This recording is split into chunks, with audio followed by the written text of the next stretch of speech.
Hey guys, welcome back to BWOB. All these days I have been posting videos on skin and hair care. But from today I'm also going to post videos on cooking.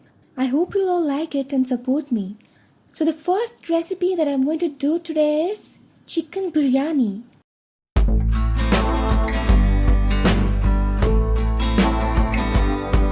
There are many ways of preparing chicken biryani. Today I'm going to show you how to do it in a pressure cooker. First, add 3 tablespoons of ghee and about 1.5 tablespoons of oil.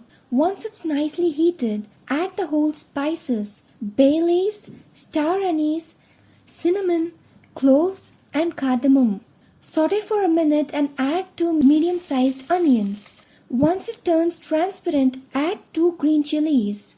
Next, add 3 tablespoons of ginger garlic paste and a little bit of rock salt.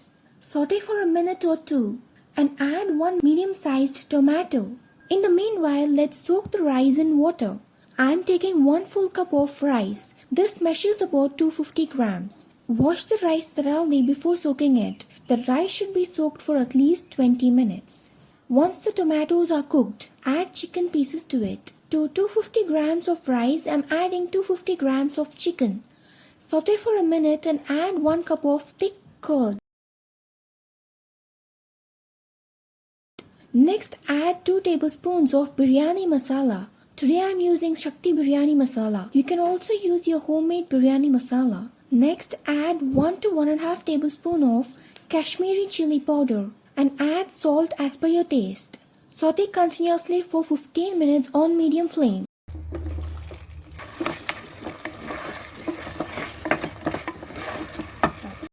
After 15 minutes, add handful of mint and coriander leaves. These are all essential to give you that great flavor for your chicken biryani. Saute for 2 minutes and add rice to it.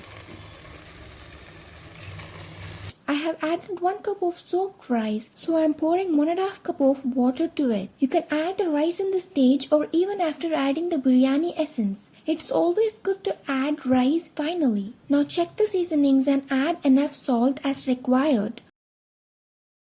Squeeze half lime juice into it. And finally add 2 to 3 drops of biryani flavoring agent. This gives you a good flavor and aroma to the biryani. If you need the product link for this biryani flavoring agent or essence, then I'll provide the product link in the description below. This is optional. If you don't want to add any artificial flavoring agent, then you can skip this step. Now close the lid and cook the rice for 3 whistles on medium flame. And there you have an absolutely delicious chicken biryani. I hope you like this video. If you like this video, then let me know it in the comment section below. Subscribe to my channel for more updates.